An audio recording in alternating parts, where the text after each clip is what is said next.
Hello student, स्वागत है आप सबका हमारे इस यूट्यूब चैनल में। तो आज हमारे सामने प्रस्तुत है कक्षा 12 जीव विज्ञान के प्रथम पाठ पुष्पी पादपों में लैंगिक जनन से संबंधित कुछ महत्वपूर्ण बहुविकल्पीय प्रश्न, जो चैप्टर की दृष्टि से इम्पॉर्टेंट तो है ही, एग्जाम की दृष्टि से भी बहुत ही इम्पॉर्टेंट है। और आज हम आपके सामने प्रस्तुत करते हैं कुछ इस चैप्टर के महत्वपूर्ण बहुविकल्पीय प्रश्न, जिसको हल करने के बाद आपको अंदाजा हो जाएगा कि आपने चैप्टर कितने अच्छे से पढ़ा है और साथ ही साथ आपके एग्जाम की भी तैयारी हो जाएगी। तो चलिए बिना देर किए सभी बहुविकल्पीय प्रश्नों को क्रमशः हल करने का प्रयास करते हैं। तो देखिए, पहला क्वेश्चन कहता है आवृतबीजी पौधों में पुंकेसर है। तो इस क्वेश्चन का राइट आंसर क्या होगा? तो आप लोग जानते हैं कि पुंकेसर क्या होता है? नर जननांग होता है। तो राइट आंसर हो जाएगा ऑप्शन नंबर फर्स्ट, नर जननांग। दूसरा है मादा जननांग, ए और बी और कोई नहीं। तो मादा जनन अंग स्त्री केसर होता है। फिर दूसरा प्रश्न आ गया अगुणित कोशिका है। तो राइट आंसर क्या होगा? देखिए, इसमें टेपिटम पहला जो बहुगुणित कोशिका होती है, और पराग मात्र कोशिका आप लोग जानते ही हैं द्विगुणित होती है। पराग कोश होगा नहीं, तो राइट आंसर है थर्ड, परागकण क्या होता है? अगुणित होता है। तीसरा प्रश्न है पराग कोश में लघु बीजाणुधानियों की संख्या होती है। तो पराग कोश में लघु बीजाणुधानियों की संख्या कितनी होती है? 4 होती है। चलिए, चौथा प्रश्न क्या कहता है? कहता है कि पराग मात्र कोशिका में गुणसूत्रों की संख्या होती है। तो अभी ऊपर ही हमने बताया कि पराग मात्र कोशिका में गुणसूत्रों की संख्या जो क्या होती है? द्विगुणित होती है। अब देखिए, पांचवा प्रश्न है लघु बीजाणुधानी की बाह्यतम परत है। तो बाह्यतम परत क्या होती है? देखिए, जो दूसरा ऑप्शन है वो सही है। बाह्यतम परत एपिडर्मिस और मतलब सबसे अंतिम वाली परत टेपिटम होती है। तो राइट आंसर हो जाएगा ऑप्शन नंबर सेकंड। छठवां प्रश्न कह रहा है कि 200 लघु बीजाणुधानियों के निर्माण में कितने अर्धसूत्री विभाजन होंगे? तो देखिए, एक अर्धसूत्री विभाजन से जो है 4 लघु बीजाणुधानियों का निर्माण होता है।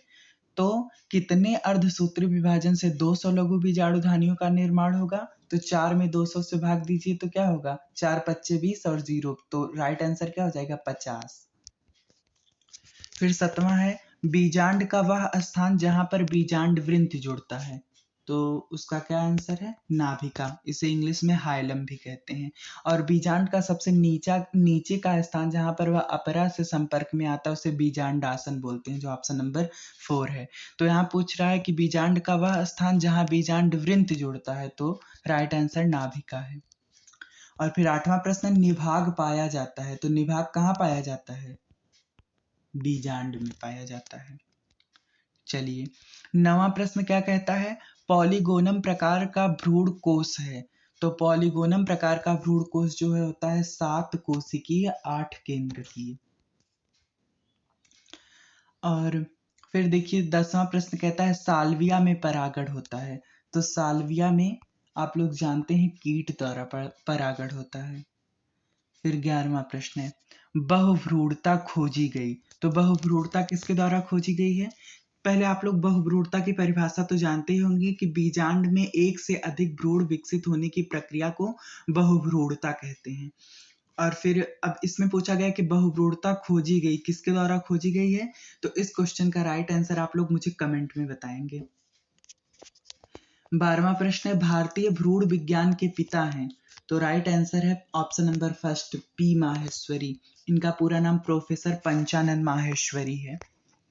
13वां प्रश्न क्या कहता है कि भ्रूणपोष है। तो देखिए, x का मतलब होता है अगुणित, 2x का मतलब है द्विगुणित और 3x का मतलब होता है त्रिगुणित। तो भ्रूणपोष क्या है? आप लोगों को पता ही होगा कि भ्रूणपोष क्या होता है? त्रिगुणित होता है।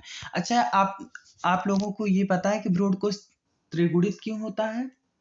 क्योंकि इसका निर्माण जो बीच में कोशिका होती है, द्वितीयक ध्रुवीय कोशिका, उससे जो दूसरा अगुणित नर युग्मक होता है संलयन करके भ्रूणपोष का निर्माण करता है। इस वजह से कोशिका भ्रूणपोष की त्रिगुणित हो जाती है। फिर 14 प्रश्न है कूट फल है। तो कूट फल क्या होता है? आभासी फल, जिसका अर्थ होता है। तो आभासी फल सेब है।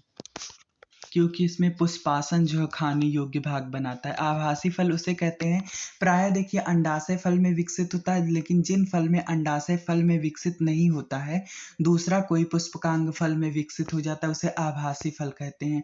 चूंकि सेब में पुष्पासन खाने योग्य भाग यानी फल में विकसित होता है, इसलिए कूट फल क्या होता है, सेब। फिर 15वां प्रश्न है, जल परागित पादप है, तो जल परागित पादप है हाइड्रिला। अब देखिए 16वां प्रश्न क्या कहता है कि द्वि निषेचन क्रिया होती है, तो द्वि निषेचन की क्रिया जो है आवृत्त बीजियों में होती है। फिर 17वां और आखिरी प्रश्न है, कौन सी कोशिका सभी भ्रूणपोष में पाई जाती है, तो देखिए यहाँ भ्रूणपोष नहीं भ्रूणकोश होगा। तो देखिए अंड कोशिका ऐसी होती है जो सभी प्रकार के भ्रूणकोश में उपस्थित होती है, तो इसका राइट आंसर हो जाएगा अंड कोशिका। तो इस वीडियो में हमने पहले पाठ के सभी महत्वपूर्ण बहुविकल्पीय प्रश्नों को हल किया है। इसी तरह हम अपने वीडियो में दूसरे पाठ फिर तीसरे पाठ सभी पाठों के महत्वपूर्ण अतिलघु उत्तरीय प्रश्न, बहुविकल्पीय प्रश्न सब कुछ हल करवाएंगे। तो हमसे जुड़े रहने के लिए आप हमारे चैनल को सब्सक्राइब कर सकते हैं, और इतनी देर तक हमारे साथ बने रहने के लिए आप सबका बहुत बहुत धन्यवाद। तो मिलते हैं नेक्स्ट वीडियो में। धन्यवाद।